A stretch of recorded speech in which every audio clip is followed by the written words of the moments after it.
PCHers, private detectives, junior private detectives in training, to Life on Mars, the Veronica Mars Rewatch podcast. We go through episode by episode. I'm Brenton. And I'm Emily. And we're here for the series finale of our show and Veronica Mars. And the Veronica Mars episode title is Season 4, Episode 8, Years, Continents, Bloodshed. Oh, that hurts my heart. Uh-huh. He knows what the fuck he was doing. Oh, yeah. This is intentional. Uh-huh. Yeah. And for those of you who would like to protect your mental health, run away now. Make up your own ending. Apply my mother, my sweet, sweet mother. What she does when something ends and she doesn't like it is she imagines her own. She changes it. Or she'll create like a continuation where she's like, oh, nope, actually, this is what happened. Yeah. And you know, that mental resiliency is something that I wish I had inherited.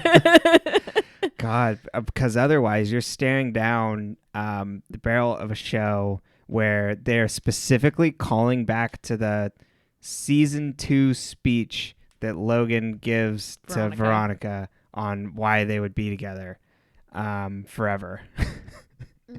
And then you get this ending.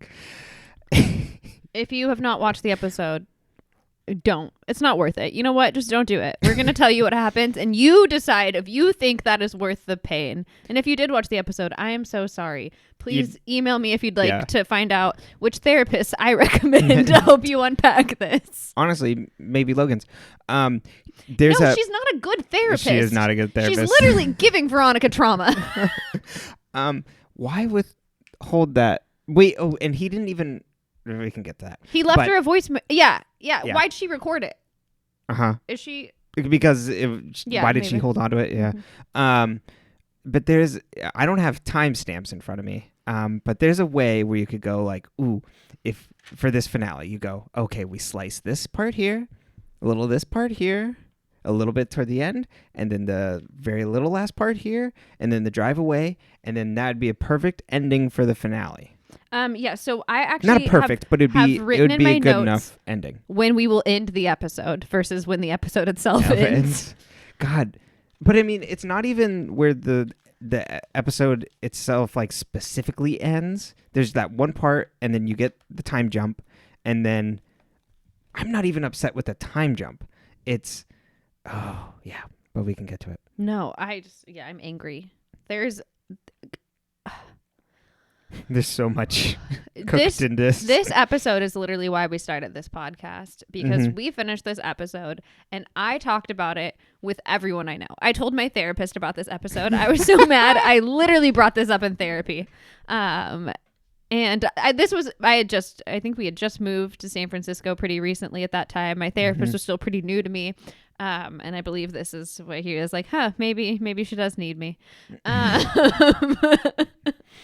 But it's just, I told everyone, I tweeted about it. There's a hashtag burnt marshmallows of people that are mad about this. I am one of them. Not anymore, because I deactivated my Twitter because it's a dark, dark place on there. I mean, we have a Twitter for the podcast, but like, if you're on there, God bless. I hope you have really good mental energy protection, because it's a lot. But the burnt marshmallow thread is it's a really nice place to go. It makes you feel very safe. It makes you feel like your takes on this episode are valid, because this is the worst thing I have ever consumed. God. It's just like they had an ending and it was perfect and it was beautiful, and you're allowed to have happiness in life, and people are allowed to have happy endings. There is nothing wrong with a happy ending. It is something that I used to get really mad about in high school when we'd read, like when you read classics, all the classics are fucking sad because everyone has decided that for something to be good, it has to be sad. And in college, as an English major, I took a class about comedy. Now, comedy is harder to write than tragedy because you have to have tragedy and then make it funny. Right. You have to end on an up versus a down, and it's easier to go down a hill. It's harder to go down a hill and then back up a hill. Yeah. And so I would like to request, if you are going to create anything, it's okay to have a happy ending. And I think there's a big difference between personal tragedy and a dour ending. I'm fine with a dour ending. I think the personal tragedy is out of nowhere. I think in this show specifically, we deserved a happy ending. For Veronica. I think Veronica deserved a happy ending. I think Veronica should have had at least a like, hey, this is what I want. Or if she had been like, you know what, I don't want any of this and I just want to go be by myself. Like that would have been, I mean, I wouldn't have loved it because you lose that romance piece, but I would have felt it was very independent and okay. Yeah. So we can get into it more at the end, but I will say this was not intended as a series finale. Mm-hmm. And I think in that sense, there is a way that the ending can be dour without the like intense personal tragedy that could still set up a subsequent season. Mm-hmm. Yeah. So. Yeah, it's like they didn't have to layer the trauma this thick. No, it's been here. Yeah, we from the beginning. Right, and it's baked into Neptune, which I think is a much more. It's a much better jumping off point than like, damn, like fucking Veronica's just like has tragedy after tragedy layered upon her. Yeah. And I think I like the idea of talking about like a town and how like the town and like the people in the town, and it's like a like that the people in the town cause like influence what the town is like and the people with power and like playing with that power structure. Like I like that they did that in this season. I like that whole concept. Yes. I like that the show from the beginning has been very much like who has money, who doesn't, and who can float in between. And what is the privilege of the person that can float in between is that they are a white woman. Like, you know, like that by being a white woman, she is able to flit both in between she has the ability to traverse basically the 09er versus the lower income, and like being a lower income white person still makes her able to fit in with either group. And I think it's cool they do that with Wallace in a sense too, because he is really good at what he does. He's a really good basketball player and he's a really good person. So then it's really easy for Wallace to flip between the two. Right. But you know, he feels more comfortable in his arena of basketball, which is where he's good at. And even as an adult, it's like he's the coach. That's why he goes over to the Jake Kane High School, and he gets to teach physics, or right, because he teaches physics as well. So it's like, okay, like it makes sense. Like the people that are able to traverse that ground are people who have either male privilege or white privilege to kind of flit that area, but everyone else is stuck in their box. And they're exceptions. Yes, they're exceptions. Well, and the reason why they get to do it is a myriad of privilege and location and timing and skill and all of these things, most of which are out of both of their control. It is luck based in a sense too. Because it's not like Weevil asked to not be able to float between the two. Exactly.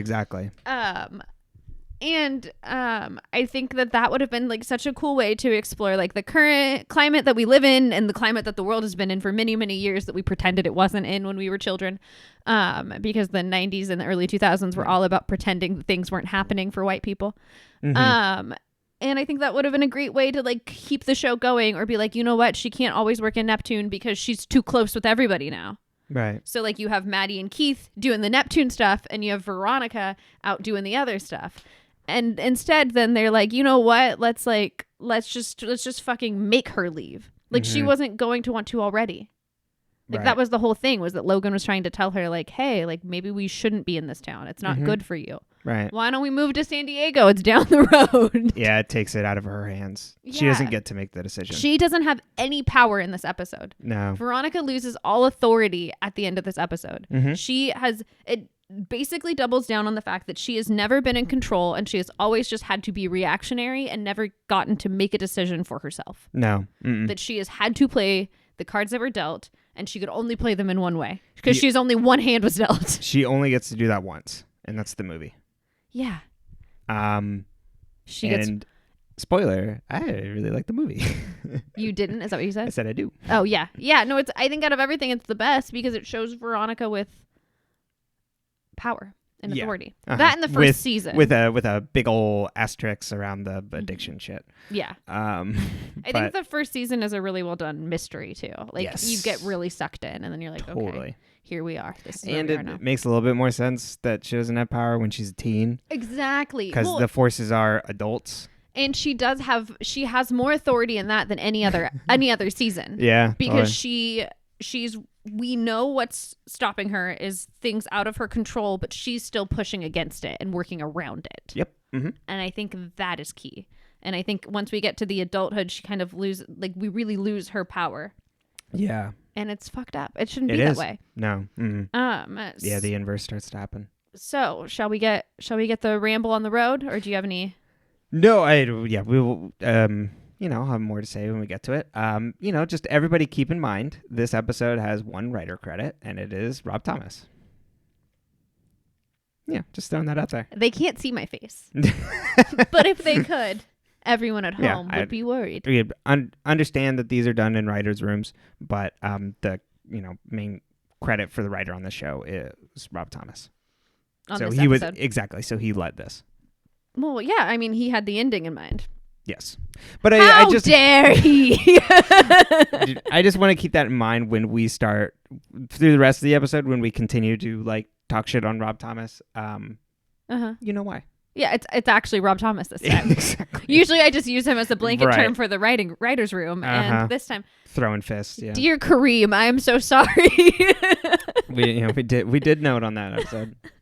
But yeah, this episode moves fast, so there's a lot happening, but it's like the action movie almost, because everything's falling action. Well, okay, so I honestly I feel like we were watching this episode and I looked at you about not even halfway through and I was like, this is the longest episode of this show I have ever watched, because it feels like so much happens, but none of it was compelling. Yeah. Until the end. Mm-hmm. Until the right before my end, not the end. Yeah, it wraps up the main the bombing plot fine. So it's not especially interesting of here and there and here and there.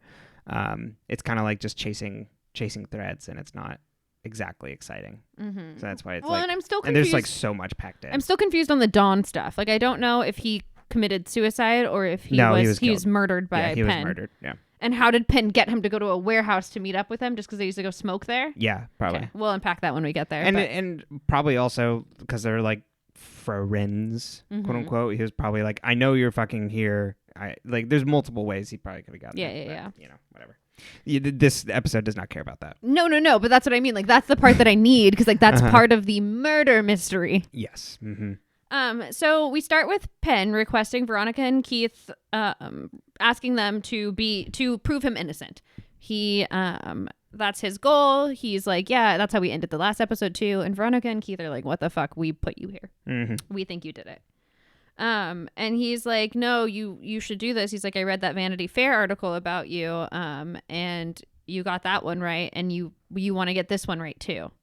And you're he's using their own words against them, and he's done a lot of research about them. Isn't that creepy? Yes. And it's at least I think with the stuff with the Vanity Fair article and stuff that he would know. Mm-hmm. It's these people were probably his group. Yeah, was probably following them for a long time. Well, and I do think it's important to note that while he is obviously a bad guy and problematic, the murder heads in general are not. No. And the idea that because I listen to true crime podcasts. I like them. I like the communities about them, and I like the people fighting for justice about them. So and I know obviously Patton Oswalt's late wife wrote a book that helped find the Golden State Killer. Yep. And so these groups are really important, and this is just a caricature and all of that. But it does make me sad, because I'm oh, it's a bad reflection of that community. But it does make sense. Statistically, in any of those groups, some of the people listening to those podcasts who are super interested in true crime, you never know, people who are interested in the subject are also going to consume that, and people who are interested in the subject in the way of wanting to emulate it are going to study it. And so it's really unfortunate that that's how they typecast him. Yeah. But it makes sense. Yeah, they do it to the entire murder heads. They don't have a lot to say about fame and true crime, the movement that was probably past its peak when this was coming out. If they're already commenting on it. But other than just isn't this weird and high profile like murders and serial killers get like larger fame and documentaries about them, but it doesn't have much to say other than that. Which is funny because you're watching a show about people who are murderers and killers. Right, exactly. it it's just kind of like using it like because it's like the flavor of the day. So then when you get the murder heads, it's like, oh, they're just another way to like make fun of nerds. And then Penn being the bad guy is just kind of an afterthought because they're also trying to like call out like the scary like kind of white men that would do that. I do appreciate that they don't make it one of the women in the group. You know what I mean? They make it the white man. Yeah, totally. If you're gonna make it one person. Yeah, exactly. I feel like the motivation and stuff really falls flat. But at least it was Penn and not Carol or something. Exactly. Which is more aligned. But yeah, I don't think that resolves. I don't think that's especially engaging. No. And it does. I wish they addressed more the white, how men who do things like this are seeking fame and seeking notoriety, who like the people that mass murder at schools and things like that. Like they want the publicity because they want to have their message, their manifesto, whatever it is, spread across. But Penn doesn't really have a manifesto. No, he doesn't have. His motivation is that these spring breakers like are awful and he like almost died to them because of frat boys. Yes. You would think then it would be fraternity based crimes. Just all youth. It's just interesting. Yeah, it's like old man yelling at cloud, but taken to the serial killer extreme. It's not. You're not saying anything of like kids suck. He wants to kill him. So there's no motivation there that's especially compelling. Yeah, it's interesting. Yeah. It was it's not as like thornily talking about anything. It just kind of falls flat. It's just kind of nothing. It kind of plays into that concept too that a lot of these crimes are senseless when in fact they're not. They're calculated and targeted. Oh yeah. Well, his are. Yes, I guess. To me, I don't view just like randomly murdering spring breakers as calculated. So, yeah, I see what you mean. Like there's no specific group that he's after. It's just all spring breakers. Whereas like going after boys. Yeah, there's no political or ideological agenda. I see what you mean. Like what's his end result with this? Totally. What conversation is he starting? He's anti-spring breaker. Right, exactly. When frat boys are the ones that bullied him. Yeah, which spring breakers, but whatever. He lumps them all together. It's just and then it's at odds with the shit that's going on with like Big Dick and the town,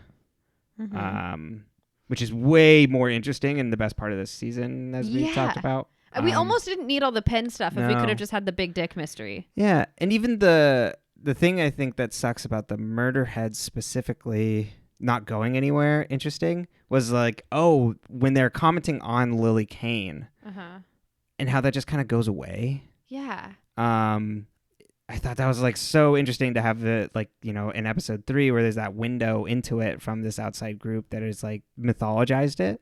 When it would have been cool to like have them like instead of being like have Penn being this character, having Penn be just like that a fucking annoying person who's just like, well, we learned this and we know this and half of his information's right and half of it's wrong. So you're constantly trying to discern what information he has and how he got it. Like that's fun all in of itself. We didn't need, I don't know. We just didn't need this extra layer to it. Or like, hey, them knowing all this stuff and like the way that Lily Kane is perceived by this true crime community is actually maybe hurtful to the people that were impacted by it. Because they aren't being especially respectful. If that is a way that you wanted to like tackle the true crime craze of the like dehumanization of that. Exactly. Like how do you pay respect to the victims and the people who witnessed this and speculate at the same time? Like, right. Can you and how do you if you can? And how does that media machine take away any of the agency of like a family that maybe just wants to be left alone or like the people that were involved with the case? Yeah, or people, especially people that are like wrongly involved or like just happen to witness it. Like there's enough people that just have like you saw something bad and now you're in newspaper articles. Totally. And you would think that would be like with a similar thing, like Maddie would be hounded or something, but yeah, it would not because of Lily Kane, but because of the bombings. But you know, that just kind of they're not. And they would have been That's not cool what this is about. to have. That brings up a really good point because like when we went to school and someone shot people at our school, because I'm sure half the population can relate to that at this point. Yeah. But there were, because of the organization I was in, there were newspaper people outside of that organization trying to talk to us because we were loosely related to the people that were victims, by a stretch. And so the fact that like it would have been really interesting to show like how do you protect a 16-year-old girl? She's 16-ish, right? 16, 17, yeah, something like that. From that, because she doesn't have a lot of agency. No. So like, what does it look like if Veronica's trying to protect Maddie from suffering from the same issues she had with the Lily Kane, while also Keith trying to protect this like the new Veronica. And trying not to get the case wrong because he did Veronica wrong. Like, it would have been a really fun turmoil. And then we could have not had this whole plot about how Keith is weak because he got hit by a car. Right. Anyone's weak when they get hit by a semi. But yeah, God, he's not just fucking old. Yeah. That's so much more compelling of like, damn, this is happening again. And I see what's happening because it happened to my daughter. And you can watch it happen and you want to fix it. And like but this girl isn't your daughter. So how, like, and then like the struggle he has with that, it would have been so cool. Mm-hmm. Dear Rob Thomas, my name's Emily. I would like you to scrap this episode, call everyone back in, and we're doing it again. From the top. Oh, God. Well, we can get back to the plot instead of our AUs. Welcome to Emily's. I'm starting a Tumblr, everybody. It's called Burnt Marshmallows. Burnt Marshmallow Turned AU. into s'mores. I bet you can find it. But yeah, so Pin is like, come solve this mystery for me. And he's like, they're like, well, maybe, we don't know. And he's like, follow the nails. Like, what's the piece with the nails? And Veronica's like, okay, Dad, you're not allowed to retire. We need to do this. Yeah, because he does this weird, he's like, I'm not doing this. This is all on you. Yeah, and it's like, you're going to leave me? You're going to do it now when there's a bomb going off in 24 hours? Yeah, she's like, Dad, you picked the wrong day to retire. Yeah. So he does not. So then we cut over to Big Dick's house. Maddie. So Penn leaves the room real quick. Not leaves the room. He gets taken back to... Yeah, his visitation's over. Yeah, leaves the room. He's got a lot of agency. Don't mind me. Just gonna head out and go to the coffee break with my cuffs on. But Cliff mentions that he's gonna be released 2 hours before the bomb goes off. Okay, so keeping him around is probably good. Yeah. So then Big Dick's house. Maddie's in there. Big Dick gets home. We had seen that he was notified there was an intruder. He saw that it was Maddie on his phone. So he gets home while she's trying to pull files off his computer. She's like exploring his house. He comes in, she hides. This grown man comes in his front door. He knows that a teenager is in his house because we saw her on his phone. So unless he can't see, it's so strange he knows to me. It's Maddie. The incongruency in this scene of like he knows it's her, but then he thinks that there's more people there. Maybe he thinks there's someone else with her. Yeah, which ends up being true. I don't know. Yeah, it was a little strange. I didn't quite like track like why he like. Not that he wouldn't grab a golf club to attack a young girl.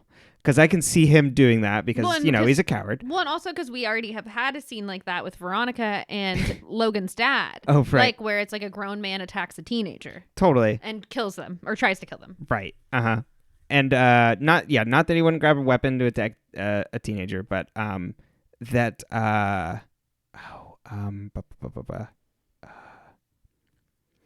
that he doesn't seem to know later when he's like on the phone with Clyde that it's just her, because we get no inclination that Alonzo and Dodie are even there, because they don't show up until like a little later. Yes. So this grown man grabs a golf club to fight a teenager.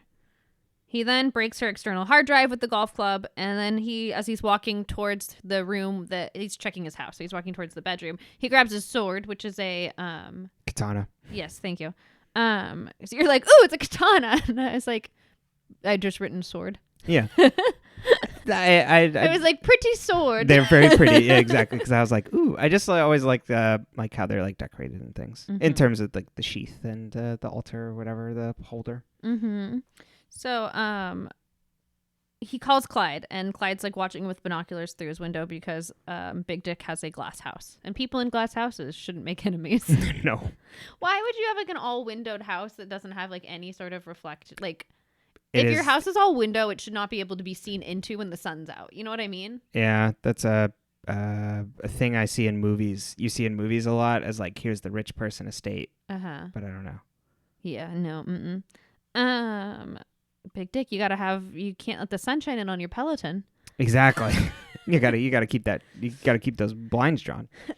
So now Clyde's like, it's probably just kids broke in to swim in your pool, whatever. You know. Call me if it's not. Clyde's like, fuck you. I don't care. I'm going to watch this happen from a distance. Yes, exactly. In my fancy little old man. Right. So there's our indication that like, oh, this is like going to break bad. Yeah, there's a setup.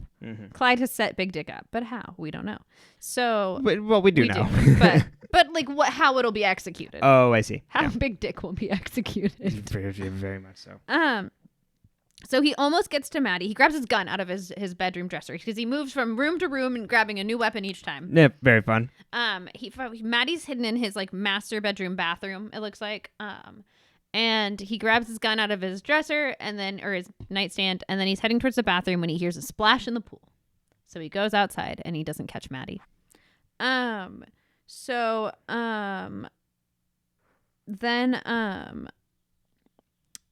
He goes outside to investigate who it is, and we see Dodie come into the house and grab the sword.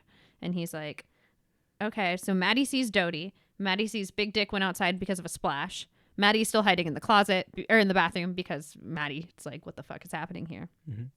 So then Big Dick goes outside and sees Alonzo swimming in his pool, and Alonzo's like, he's like, who are you? And Alonzo's like, you know me, I'm the gardener, which is hilarious. Yeah, I love that good. Because it's like, it's so true. Like, I bet most wealthy white men have no idea what the people who work on their house look like. And you know, it serves him right. And so then Big Dick's like, why are you copying my hard drive? And Alonzo's like, I don't know what the fuck you're talking about. Yeah, exactly. Why would I care what files you have on your computer? Like, I don't care at all. So then he's fighting with Alonzo. He's starting to shoot Alonzo, and Dodie comes in and stabs him with the sword. Yeah. Oh, yeah. Stabs him. He stabs him first. And so then Maddie watches through because people with glass houses have lots of vantage points to their murder. Yep. They then cut off Big Dick's head, and Dodie goes to get a trash bag for the head from the house. And then we cut away. Yeah, or Clyde shrugs, and then Alonzo and Dodie are like, well, guess we have to go back. And it's like, yeah, that sucks. And that's it. Yep, we can't stay here, I guess. Right. Damn, I would like to stay here. Okay. Yeah. That'd be cool, but nope, exit stage right. So then Veronica and Logan are talking, and they're talking. We cut over to their apartment. I think they're brushing their teeth or something. They're talking about changing. Veronica's like, talking about last name changing, and Logan's like, Veronica Eccles, and she's like, or you could take my last name. You could be Logan Mars. Which makes sense because the Eccles name is not you don't want it. You know what? You don't want Eccles. I don't want it. No. And so then they're talking about getting married. You could just take Wallace's. Veronica and Logan Fennell. They've been adopted by Wallace. What about Keith? I bet he likes Mars. Yeah, that's true. So then they're talking, and Veronica's like also thinking about the bombing because like 24 hours. She's got a time frame. You know what? I get it. Yeah, there's a lot going on. And she's like, like let's do it though. Let's get married tomorrow at 4 p.m. assuming we don't all get blown up. And I was like, we like that. I like that a lot. I think that is a great idea. At the courthouse. Yep. Go down to beautiful City Hall. So then that's the random aside, but like, I feel like there's like getting married at City Hall for like, where I'm from, because of like certain wealth status, that it's like that's not as like exciting, but it's like, damn, like it's usually like, especially in the buildings like in nice areas, they look pretty fucking nice. Yeah, no, we can get married in City Hall. Yeah, though I don't know how we're gonna do all of our pagan rituals in City Hall, but we'll have to see. Yeah, they probably won't let us light fires in there. No, I doubt they'd let us. But they would let us jump over a broomstick. Probably. We brought our own broom. Well, we don't want to use someone else's broomstick, okay? This is our love broom. I bet they do make special brooms. Oh, 100%. That'd be cute. So then we cut over. Veronica's at Mars Investigation. She's looking through her drawers. She can't find these bugs she bought that she wants. Because that was one of the things Maddie was doing in Big Dick's house, was planting bugs. Mm-hmm. She's talking to her dad, and then Maddie shows up. And while she's there, she's like, "Oh, sorry. The bugs are in your drawer. I had opened them to see how they work." So Maddie's already lying to Veronica, and Veronica's already on to her because she knows, because, you know. Yeah, she's like, "Oh, okay, you just looked at them. That's why they weren't here when I opened the drawer, and then you got here and they were here." Mm-hmm. And then they get a phone call. They find out that Big Dick has been found beheaded. And Veronica's like, Maddie, are you okay? And Maddie's like, "Yeah, I'm fine. Why wouldn't I be?" I'm just staring off into space. I saw a man get beheaded, and I'm feeling weird about it, even if I fucking hated him. Exactly. Well, I feel like too. I mean, I know she's a kid, and we're getting a very close Veronica correlation, but there's evidence that she was in the house. I would probably tell Keith and Veronica that I was there. Right. Just because, hey, I was there and I saw this. I put my fingers all over his computer. He did try to buy me a car. Remember that? And then I returned it. Damn. So, when they start, looking for shit, I'm going to show up. Yeah. But, I mean, also, I think Clyde probably would have cleared all the security footage. Yeah. Because he wouldn't have wanted to be tied to that in any way, shape, or form. But yeah, that is interesting. That never left back around. Mm-hmm. Maybe they were saving it for that, if they kept going. Yeah, that's season 5, which could still happen. Mm-hmm. So then they're like, "Hey, we need to keep, figuring out who's going to bomb these things." But Maddie's like, "Can I just stay here and hang out and charge my phone?" And they're like, "Yeah, make yourself at home." And Veronica's like, "She will. She's going to." And yep. Keith is like, I already knew where this was going. Mm-hmm. Yep. Knowing smile. Yep. So then Keith and Veronica go to interrogate the Pi Sigma Sigma that was going to crack. Yes. And boy, does he. Yeah. So we found out that our Pledge brothers killed Patrick because they were drunk at the beach. They were doing some hazing bullshit. I don't know. Or at least he thinks they did. Yeah. So they chased the pizza guy into the surf, and they they had ordered a pizza to the beach. They start harassing this pizza guy. They said he looks like a hobbit. Yeah. They chase him out into the water, and then they're like, "We don't know if he drowned or not. We don't know what happened to him." But then we were worried. We thought he drowned. So then they were worried that Patrick would blab. Mm-hmm. So then he's like, so we all went to sleep, thinking we'd figure it out in the morning, just camp out on the beach. And when I woke up, Patrick's tent was on fire. Yep.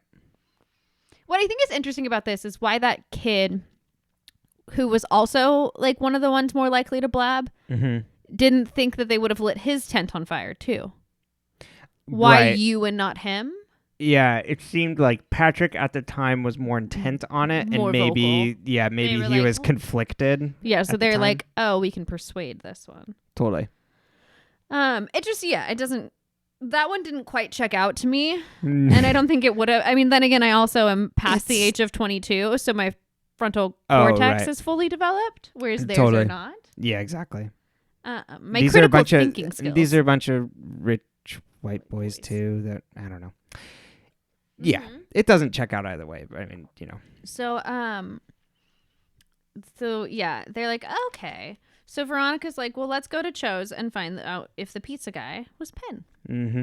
So, they send Maddie over to investigate because they have to go through all these paper files to find out who it was, because things weren't digital yet back then, because it was 3 years ago. Yeah. I think it was 3 years ago. And so Maddie looks through it. We find out that the driver was Dawn, and they're like, okay, we have to look into Dawn now. Who's also in the murder heads and is also he was kicked out of Hearst. He was obsessed with serial killers.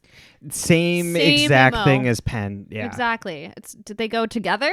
Apparently, yeah. There's There's no indication that they were. Well, I mean, there's obviously a huge age difference, but for some reason they have the exact same life, like going through hers. And so they're still like friends somehow. I don't know. It's weird. But so they didn't. They worked at shows together. Exactly, and then joined the murder heads together. Mm-hmm. Then we go over to Logan. Logan's picking up the wedding license at the city hall, which doesn't really make any sense. Wouldn't you just pick it up? I mean, maybe you have to go get it before the civil ceremony. I was gonna say I don't know how this works. I don't know how marriage works. Legally, I know how it works, like specifically. You heard it first, everybody. Brendan doesn't know marriage. I know. Are you trying to tell me something? What's more the mechanics? Do they give you the house, or do you just have to buy the house separate? And if you don't have the party, are you still married? Exactly. Do the rings just come? Is the government sending the rings? Could you imagine? Oh, perfect. Honestly, so much better. But could you imagine what they'd look like if they were government issued? Yeah, it'd just be like some fucking just brass rings. Plain gold, not even gold, but just like plain gold colored bands. Yeah, there you go. They actually melted all the pennies into jewelry. Everyone wears There you copper. go. No more pennies. Everyone wedding rings. In line while he's there, he sees Parker. She's on the phone. She's getting divorced. She tells Logan to enjoy the honeymoon phase, and she's like, "Oh, you and Veronica you took your time. Like, congrats that you two are getting married, I guess." Like, Parker's kind of weird about it. I mean, I know she's going through a divorce, but they paint her as like it's like all of a sudden Parker, I don't know. It's just, I don't like what they do with this. Oh, I didn't read it that way. I don't like that she's bitter, but I feel like she's just bitter because she's like going through her own shit. But I just don't like that they did that to Parker too. Like, this character's been through a lot of trauma. She's been unloved by men multiple times. And they give her one scene where like it's just for Logan to realize that he wants to double down on their relationship. Well, and it also shows some women just aren't destined to have good relationships. Or like Parker just invites bad things. Like, there's so many horrible ways to read that I don't like, that I feel like this is very toxic. Mm-hmm. And like, because Parker is such like, at the beginning, she is such a cool character. Parker is this character that you're like, she's fighting for the right thing. A bad thing happened to her and she took it and created her own agency from it. And I don't like that happened, because I don't think you need that to happen to be a good character. No. But like, it's just, leave Parker alone. Yeah, pretty much. It sucks this is her one scene. Yeah, it's rude, honestly. Just leave her out. Yeah. Have like a random girl, Logan. Random woman. Yeah, it didn't even have to be someone he had a relationship with. Yeah, I don't know. Or like maybe, I don't know. Why even have this scene? Mm-hmm. Cut it out. Yeah, this whole scene it's just to create drama for no reason on a show that had enough drama. Right. To give a reason for Parker to be in there, to be like, hey, wink, wink, nod, nod. But couldn't he have just seen Parker? Yeah. Or Veronica could have seen Parker. Wouldn't that have been cute? No. Oh my God, she's off to get married. Like, I'm so glad you two. Like, I guess, if things weren't gonna work out for me and Logan, I'm glad that like I didn't. It was his true love. Like, yeah. And this like, is Logan gonna not be there? Is really what it's for. Yeah, exactly. It's just to make us think that Logan might not show up. Yeah. Which is rude. For this girl he hasn't seen in 10 years. Exactly. So then Parker... Hey, you just got divorced. Yeah, he follows Parker out when she's like, so he can hear her whole sad story about getting married. Yep. So then we find out Dawn is missing. But the police announce him as a bomber. They're like, please find him. Everybody go find him. Everybody... It sounds like they're putting out like a bulletin to the neighborhood, like, track him down, go find him. Who put their little tile on him so that then they can... Hey everybody, this is a neighborhood newsletter. But so then they ask Pin to help them find Dawn. Veronica and Keith are like, how do we find him? And he's like, oh, maybe he's at the power plant. We used to go smoke there. Everyone at shows would go smoke there after work or before work or whatever. Then we find out from Wallace that he's took the job at Kane High. He's at the ceremony because they're opening it today. There's a new Kane High because what we do is we name schools after rich white men. Right. Not, and I think you mentioned we were watching. It's like, can you imagine having a school named after you that while you're still alive? Yeah, like at least let him be dead. Why not name it after Lily and Duncan? Right. I guess Lily he's the one who Kane? we're insinuating that he's the one that bought it. Yeah, but like, couldn't it, I mean, I know like when people buy, like fancy buildings, they'll name them after their kids and shit. They just get the water fountain at the water fixture at Only Lily. Neptune. Duncan's just missing. Exactly. Living it up in Australia. I kept hoping this whole show that we would get like a scene of Duncan and like his like 10-year-old just like having coffee, like right, hanging out at the beach. I thought that'd be really funny. He's in Brisbane. But like they just they're just living their life. The Duncan's happy, he's got a life, and he and his little girl are just vibing. Yep. Or the worst of all possible worlds, he's on the island that Lumberjack Dexter's on. Oh my god. So Penn's like, okay, we go to his house. He grabs a backpack amongst his things so that then he's like, yeah, so I'll have all my stuff, my murder head stuff, so that we can try to find Dawn. Veronica and Keith and Penn get in the car and they go to the power plant. While they get there, and Penn is like, oh, I bet upstairs he's where we'd smoke. And so Keith's like, I'll stay down here with the car because I don't want to climb all those stairs because I am old man. And honestly, it's like, what, a flight of stairs, 2 flights of stairs? Mm-hmm. I think they tried to make the stairs look longer than they were. But also, like, stairs always look shorter than they are until you're on them. Mm-hmm. But yeah, Keith does not feel that he needs to go up. Exactly. So then they go up and Keith stays in the car. Maddie calls Keith. And she's like, hey, the ticket was a plant because the number's wrong on it. Like, it's out of sequence. So I bet it was Penn or someone else, but because it's like, why would Dawn just random? So Keith is like, oh shit, gotta go follow Veronica. And we get this really awful scene of Keith struggling up the stairs. Really intense music plays and he's like, dun dun dun. Meanwhile, Veronica and Penn are upstairs. They go up. Veronica's like, and Penn are like, oh, something smells awful. They look, it's Dawn. He's dead. He's been shot. He's got a note. It looks like he might have committed suicide, basically saying that like he did it. He's confessed in a limerick. Yep. So Keith gets up the stairs. They confront Penn. They realize like Penn is the bad guy still. We know it's Penn. Penn killed Dawn. Yep. So then they call the police, but then Veronica realizes, like, it clicks for them that the bomb is at Kane High. Mm-hmm. And so she tries to call Wallace while they're heading over there to to get everyone out and figure out where the bomb is and have Penn turn it off. Yep. And Wallace ignores her because the band's playing. Yeah. And Maddie's in the band. She plays flute. Yes. So then everywhere that Wallace is, apparently. Maddie just follows Wallace. He's a great teacher. He's a great teacher. It's a great time. So then our favorite vice principal of Neptune High turns out to be the new principal for Kane High. He is coming out of retirement for Kane High. Well, yeah, pretty much.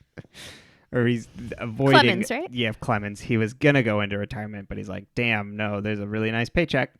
So then they get there. Veronica and Keith drive in, and they're like, she's like, everybody, there's a bomb. We got to get out. And but first, our lovely Mr. Kane is like, Veronica, stop it. What are you doing? And she's like, do you want to fucking die? But she doesn't say that. But I feel like it's very silly and funny of like, no, not again. Yeah, exactly. It's like, oh, she's ruining everything. And it's like, do you, sir?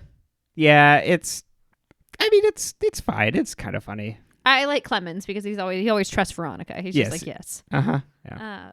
So then everyone runs away, and Veronica and Keith sit there with Penn right by where the group was, and they're like, okay, you're gonna tell us where the bomb is or else we're all gonna die together. Right. And then Keith is like, Veronica, there's no point in us both dying. Why don't you go wait with everyone else? And she's like, no. And he's like, please do it now. And so she's like, fine. So she goes.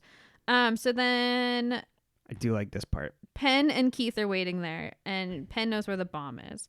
And Keith is like, Penn, tell me where it is or else we're both going to die. And Penn's like, well, you don't want to die, whatever. And Keith's like, I might have a degenerative disease. Like, I'd rather go out this way. Like, you know what? Mm-hmm. Like, it doesn't matter to me. Like, I got nothing to lose. Yeah. I'm making a choice here. Are you making a choice?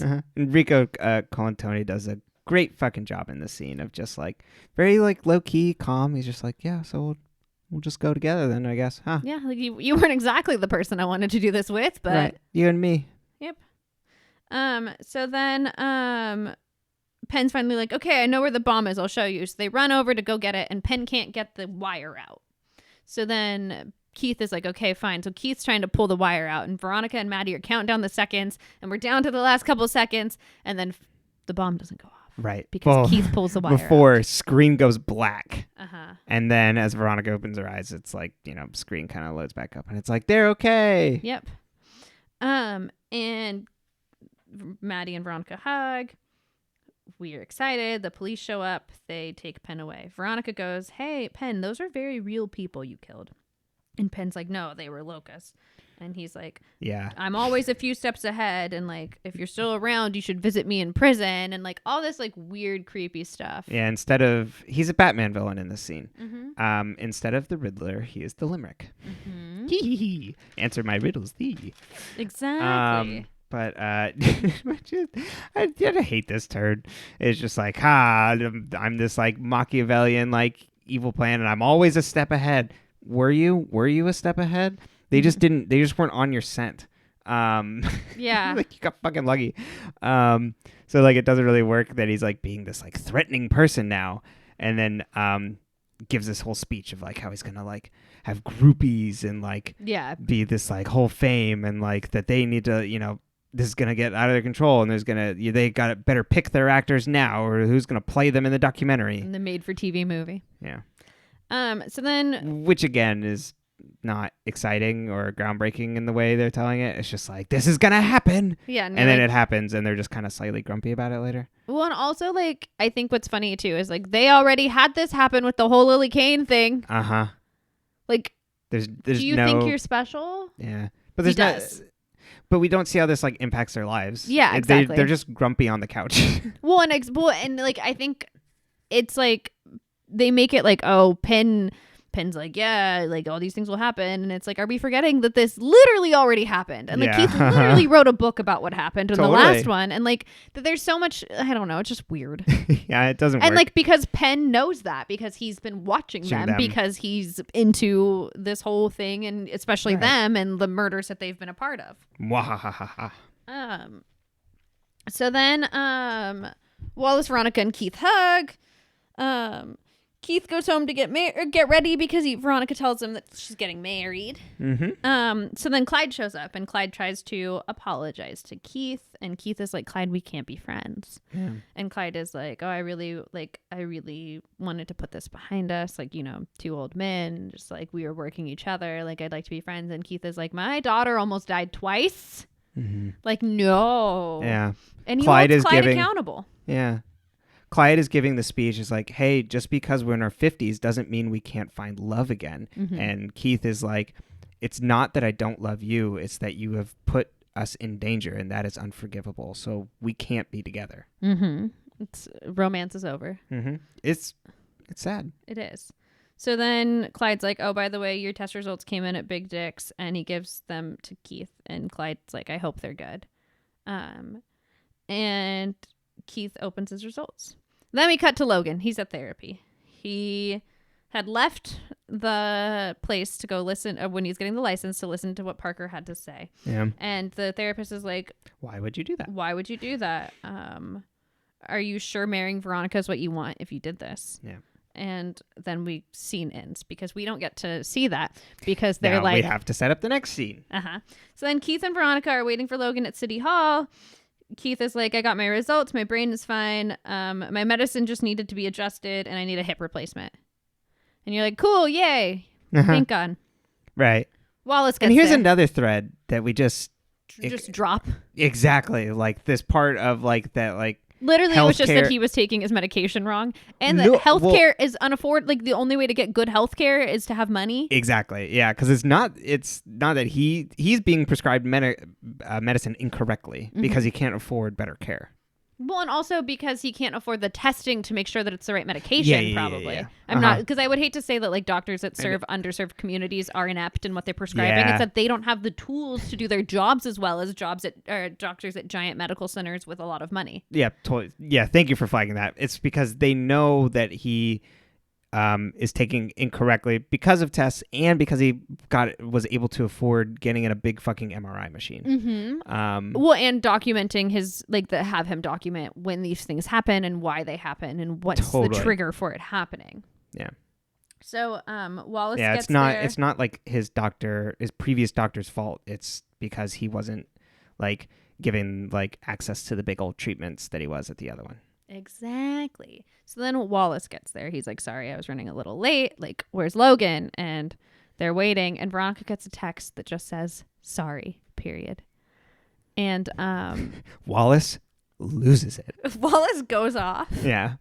Yelling in the background of, where does he get off? Yeah, like, what does he think he's doing? And then all of a sudden we see Logan running in a dark blue suit. Mm-hmm. And Veronica's like, what the fuck? Like, yeah. And he's like, I'm 4 minutes late. I preemptively texted you like, sorry, I was running late. And she's like, all that came through was sorry. And he's like, oh, I could see how that would be bad. And you're like, ha, funny. It is pretty funny. It's funny, but like, couldn't they have done that without the lead up for it? Wouldn't it have just been funny to have that happen instead of having this whole like he talked to Parker? Yeah. But they have to set up this fucking last scene. So then we have a wedding and they get married and they kiss and then the episode ends. Yeah. I put they wed. I put the end. They kiss. It's cute. City Hall wedding. We like Logan's suit. He looks very nice.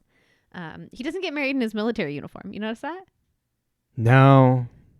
But he looks good in the dark blue suit. I'm okay with because he doesn't want to clash white and white. Yeah, no, it looks good. I'm not mad. I'm pretty sure that they have other colors like that you can No. wear. No? No. Okay. You're pretty sure there's only one. Yeah. Says boy who didn't even know if he had signed up correctly to be drafted at 18, had to check into that. I forget about that. I was like, am I a part of that? And you're like, that's illegal if you're not. Huh. You did it. We checked. Right. Yeah. I was like, oh boy. Hopefully I don't get pulled over. God, what a mess. So then the episode ends and we're happy and the show's over and we can't wait to find out what happens if they ever make a 5th season. And then I have this nightmare where this is what happened. So afterwards, Veronica and Logan are talking about where they're going to go for their honeymoon.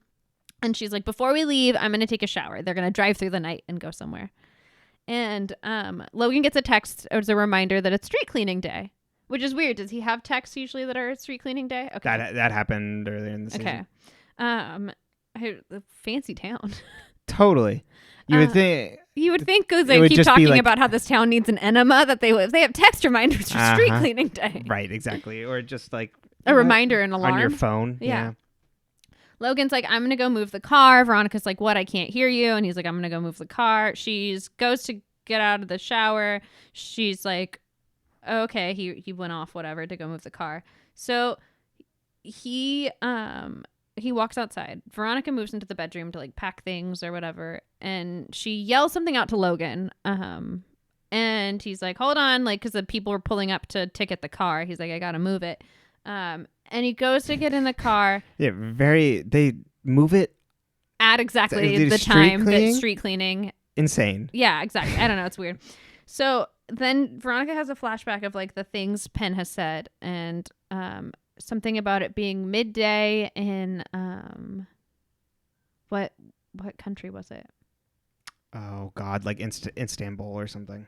And that's what she yelled out to Logan. What time is it in insert town here?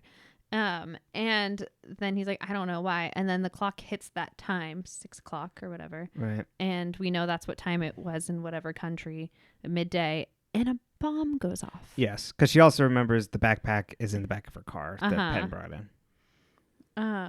And so Then, if you really wanted this part to happen, we can end the episode here because soap opera rules. Logan lives.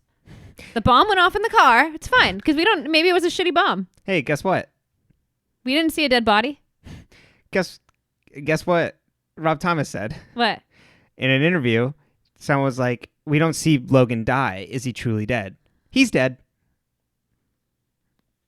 Dear Rob Thomas, my name is Emily. Hey, that was 2 years ago. It was in 2019. Yeah, I could say it today. I'd still fight him.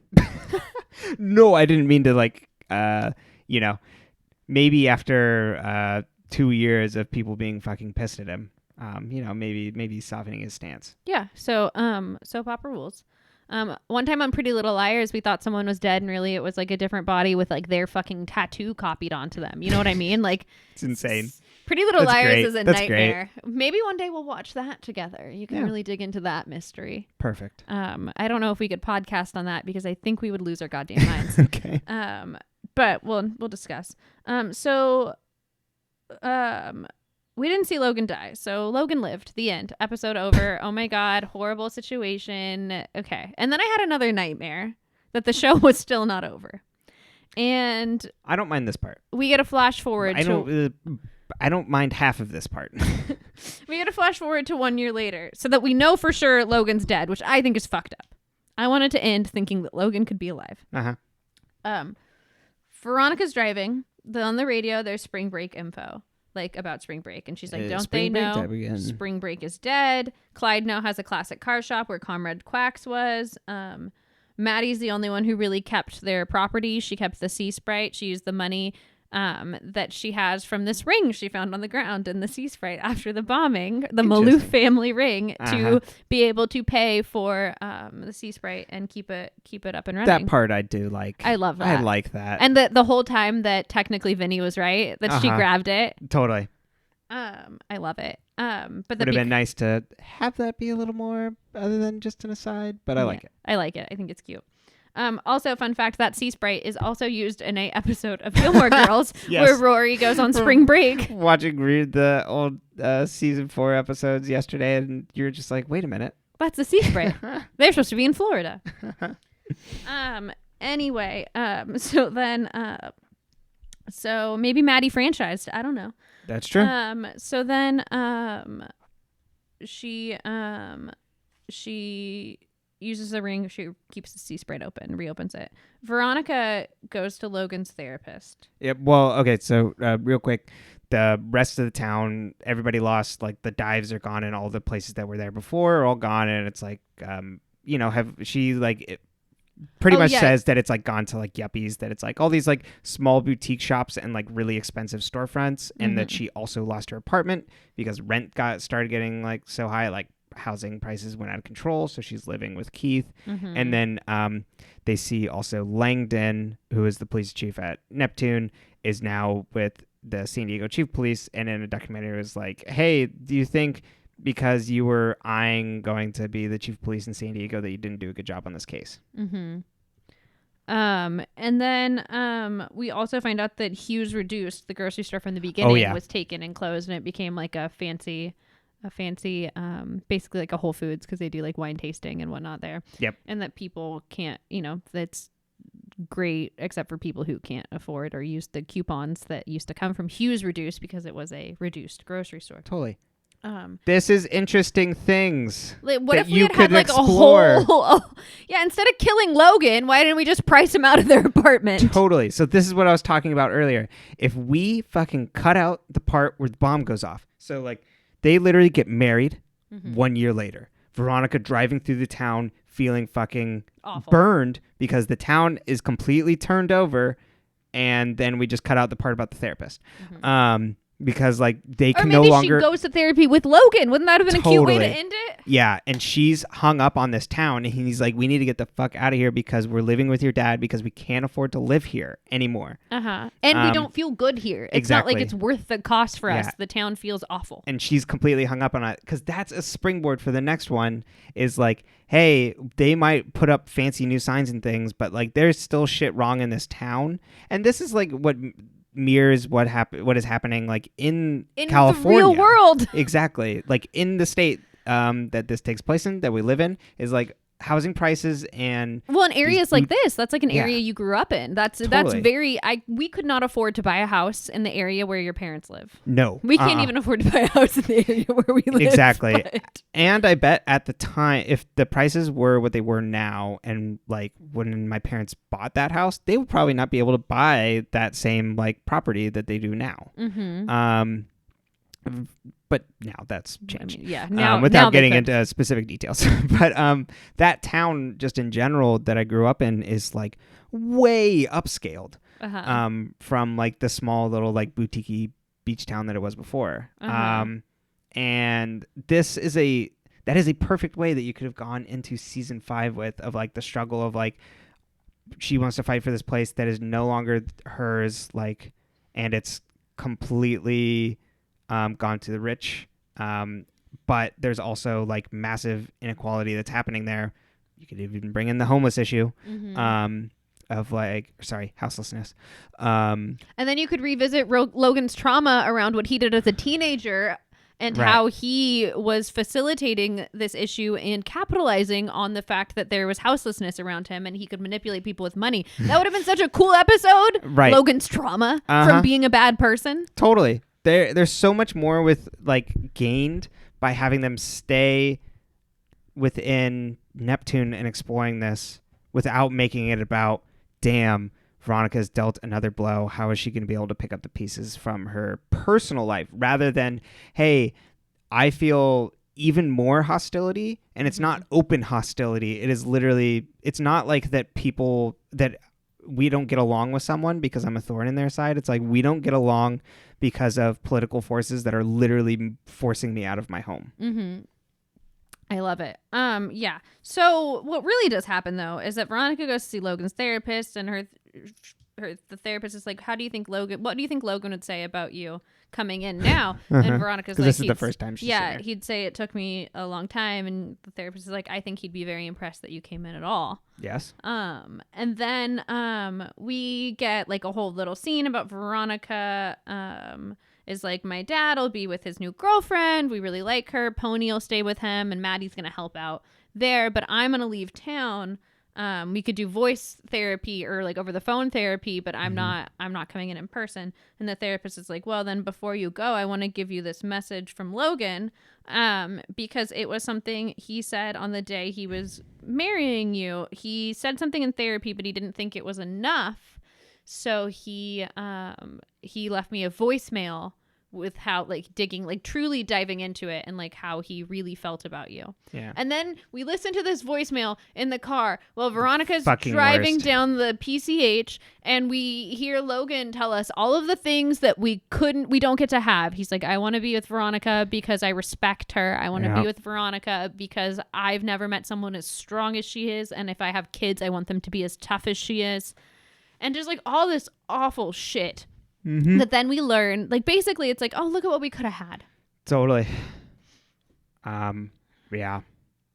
It fucking sucks. It's the worst. You just cut out that voice. You cut out any of the part about him dying, and this can be not my favorite ending, but it would be fine. It would be fine. Killing Logan is the worst thing Rob Thomas has ever done, besides writing women that can only grow through rape. Yeah. And sexual assault. A woman must be traumatized to then be stronger is absolute bullshit. It's not empowering because it's not, they don't allow it to be empowering. Yeah, that's not what it's for. It's not what it's for. It's to give her trauma to then give her motivation. Exactly. It really fucking sucks. Yeah. Before I jump into a few quotes, did you have anything else you wanted to say? No, I'm mad and I hate it. Yeah. So this was planned from the beginning of season 4. 100% intentional from Rob Thomas. There was, so looking through interviews, they're hinted at from Diane. Oh God, I always forget her last name. Diane Ruggiero, right? Ruggiero. Hinted that there was like obviously writing room conflicts over this. People didn't want that to happen. Yeah, me too. But he's the creator. I mean, she doesn't say that, but like it's just like, but eventually, This we man go with came Rob's up with plan. bum fights in the first season. Do we have to go with his plan? Yeah. It's kind of like how one of my favorite things about the Harry Potter fandom is that they've just taken the characters from J.K. Rowling. Like they're not hers anymore. They're the readers. No. They're the fandoms. They are whoever. And I feel the same way about these characters. Yeah, but she doesn't even follow that rules. She tweets about how they used to shit on the ground and then use magic to make it go away because they didn't have piping. And we just don't follow her anymore. We don't listen to her. Oh God. But I see another example of writers. It's like, stop it. Just stop with your head. Yeah, and I mean she backs him up as she terms Rob is a very quote unquote balls out writer. Because he's sexist. He's got his balls out. His misogyny showing. It's a fucking horrible term for just like, he's not afraid to go there and backing up his decision. This is like what we needed to do going forward, and it's very noir. They both use this term, and Rob in multiple interviews. I only found one with her from around this time. That talking about how noir it is that they fucking killed off Logan. And that bugs me so much as someone who like really likes noir. Mm-hmm. And if like noir tragedy, yes, there is lots of tragedy in noir, and they don't always have a lot of them don't have happy endings. I was trying to think of a noir with a happy ending. Can't pull it. File not found. 404. But it's not about like that you're like killing someone like close to them or something like that. It's about what forces around them are forcing this like a tragedy, or there is like what was spun out of control that this happened to this, like say it's what happened to a person. So thinking of Touch of Evil, which we brought recently, there's lots of tragedy in that, and that is all about because of the American interference, like because it's all about American police in Mexico, and our main character is Mexican police. About how like the U.S. police interference is like forcing Mexican like the criminals to like act out and making crime worse because of their influence down there and the way they like cut corners and pretty much take advantage of people down there. So the tragedy is all informed because of this imperialistic sense of the U.S. police coming down and really forcing something. Mm-hmm. But it's just senseless because they thought that. Not that they just thought that Veronica needed tragedy. The direct quote from Rob Thomas is, it's, they didn't, here we go. If I would have been happy to say, okay, this is our last Veronica Mars, then I would have been happy to land on them being married and living happily ever after. But our hope is that we get to tell more Veronica Mars mysteries, and if we do get that, we want it to exist as a mystery show. Veronica Mars is a PI out in the world solving mysteries, and doing that with a boyfriend or a husband just felt less interesting, less sexy, less noir. Women aren't exciting if I can't fuck them. Yes. If she can't be involved in some like sort of steamy like sex scene or like having like some sort of interest from someone else, then she's not interesting. I hate men. Yeah. And it was tough keeping Logan involved in this particular mystery. I didn't want that challenge each time. Also, we're doing a show that's noir. My job was hard. And our noir detective in her happy home life with her boyfriend or husband just didn't feel right moving forward. Women can't have stable lives and be interesting. I love what he's done for the show, but for the future existence of Veronica Mars as an entity, I feel like she needs to be single moving forward. I hate it. I hate everything about it, and it makes me angry. It's fucking awful. The interviews are so dire. Yeah. It's so sexist because it's literally saying women aren't interesting unless they're fuckable. Yes, absolutely. But you don't say the same thing about men. No. And that like her and they automatically imply that like everything would be perfectly fine in Veronica's life if she had a husband. Yeah. Like if she has Logan and it's fine. Yeah. When it's like obviously the whole season is her not being okay even though she has Logan. Mm-hmm. Here's another one. Also, in most of noir, that possibility for romance or sex exists in these stories, and it's tough to have that exist if there's a husband at home. Aren't half the noirs married men? Yeah. Touch of Evil, that I just mentioned. Yeah, we watched that. He had a wife. Yes, exactly. And she played a key role in it. Yes. And the reason she gets like into trouble is because of those same exact forces I was just speaking to. Yes. I hate it. I hate everything. Right. It seems lazy writing. Dear Rob Thomas, this is lazy, and you killed a loved character for no reason. Yeah, this Hollywood Reporter interview is really bad.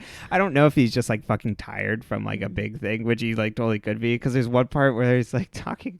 They ask him about like, why were there previously ons on this like bingeable show, and he's just like, I don't know, like, you know, we made them, and then like Hulu was like, oh, we don't need them, so I hope Hulu invents the technology to skip past them. It's like, what the fuck? Why?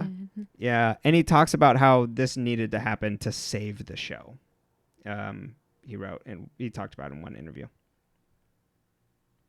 Well, because if they're going to continue to tell this anthology, it's really rough. And then Jason Dohring being like, yeah, it really sucks. I liked working with Rob Thomas, but you know, I trust his judgment.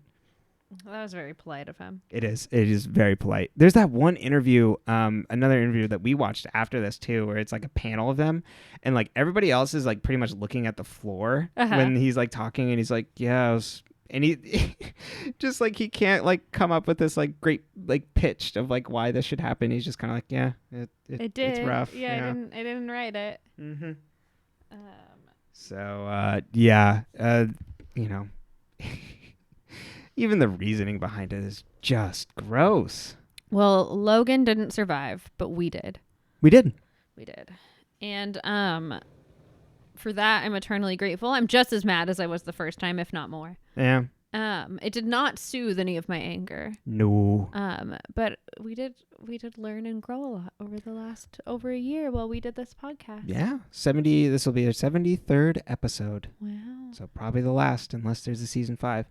On that, I mean, you know, they, as Rob Thomas points out in one of the interviews, that they were like, yeah, we like this idea of a short form season where we can kind of like jump back in whenever, like, because he's always really working closely with Kristen Bell on this. He's like, whenever Kristen and I like felt that we could like jump back in and do this. Yes. So there's that possibility, although, you know, a few months after, like, I think it was like early 2020, it was like Hulu's like, yeah, there's no plans currently. Yeah. Well, and doesn't mean that it doesn't. Yeah. Who knows what'll happen in the future, but. Yeah. I know fans want it, just because like that ending, you know, it's funny because this is billed as a divisive ending, even though I don't see anybody that's happy with it. Yeah. But that's just what you call something where there's a lot of public outcry about it. Yeah, I don't think it's divisive. It's divisive. No, it's a negative. Yeah. What about bad? Have we tried the word bad? It's simple. We understand it. Everyone gets it. It's not good. I don't know. I'm not up to date on my AP guidelines, but I think you could throw that in there. But yeah. So, any last thoughts? No last thoughts on season 4. I guess my last thoughts are, question to you. Where does it fall in on your personal rankings? It depends. Can I cut off the last 15 minutes? Well, let's go with 2 options then. Okay. Because if I can cut off the last 15 minutes, I really like this season in the sense that I think it had a lot of potential. Mm-hmm. I think that we could have addressed things better. Totally. So I would go... I think there's a lot going on in this season that isn't fully explored. I wouldn't go as far as like Star Wars prequels where there's like, damn, there's a lot going on here and this is done really shoddily. This just has like, oh, we just put a little pepper here, a little pepper there. Mm-hmm. I still think season 1 is pretty good. I think the movie's probably the most fun, but it's well established. I think this season is pretty good, and season 2 is awful. Season 3 is awful, not season 2. Well, no, season 2 is the worst. Season 2 is the worst. That's your least favorite? Except for, I don't know, like half of season 3 and half of season 2. Because I like Piz, but I don't like most of season 3. Yeah. And I hate how season 2 ends, but I like a lot of the character development in it. Mm-hmm. So I can't rank these, is what I'm saying. Oh, okay. There's not possible because that's just not, it's not going to work. I like the movie in the sense that it makes me feel better. Yeah. Except I feel bad for Piz.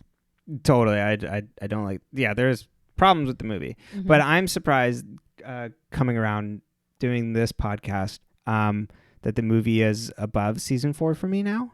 For some of the reasons that we mentioned at the top of this episode of like, hey, like she's kind of making her own decisions on this, even if they frame it as that she's not. Yes.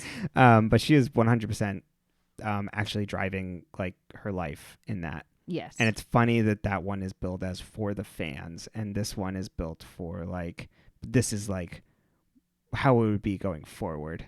I feel like this is once again a thing where a man is creating a thing that is predominantly based on a woman without talking to women who feel comfortable disagreeing with him. Yeah. Or without listening to them. He might be talking to them. I don't know. I don't want to. Yeah, that's true. But I just. Yeah, but there's the problem with like not. You have the white man writing a woman and being like, here's the woman's experience.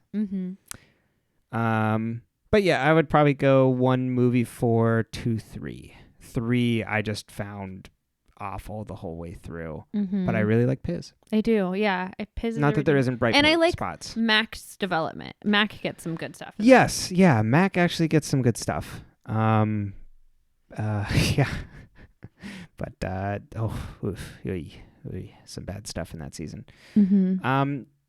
Yeah, this is a messy show. It is very fun and silly for a lot of it. And also bites off way more than it can chew for like the stuff that we've just talked about. It dabbles in these traumatic experiences without knowing how to speak to it. Yes, or without trying to, it feels. Yeah, there you go.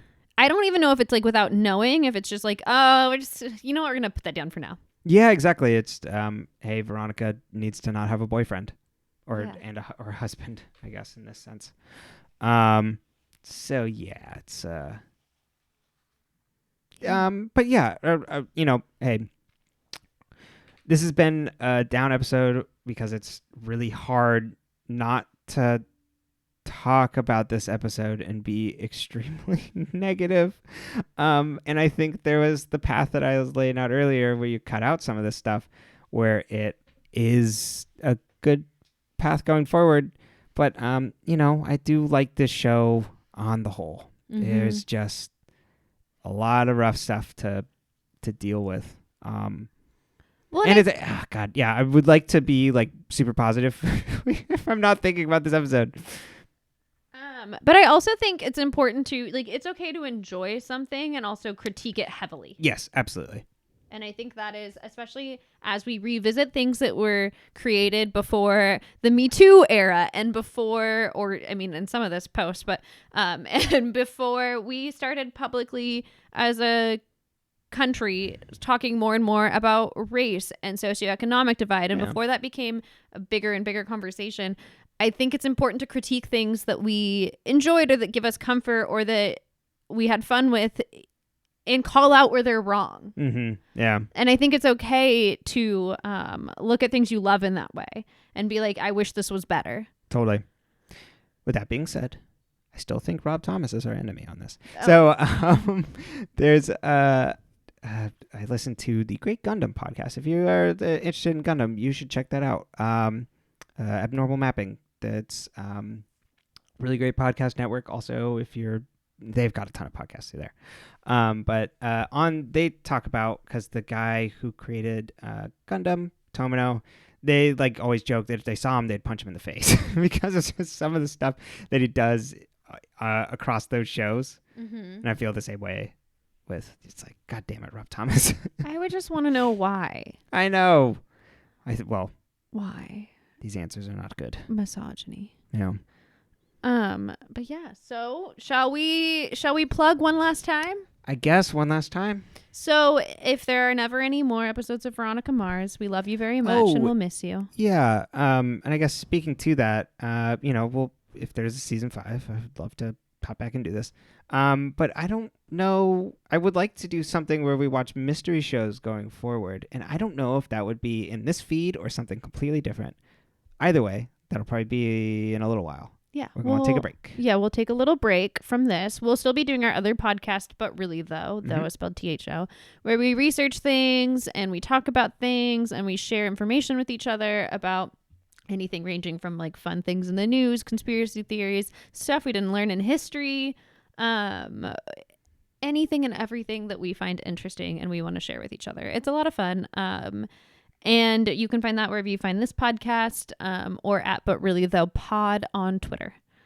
You can also find me at butreallythough.com. Though is also spelled THO. I am a life and career coach. I have a blog on there. I also have a YouTube channel. All of it's But Really Though.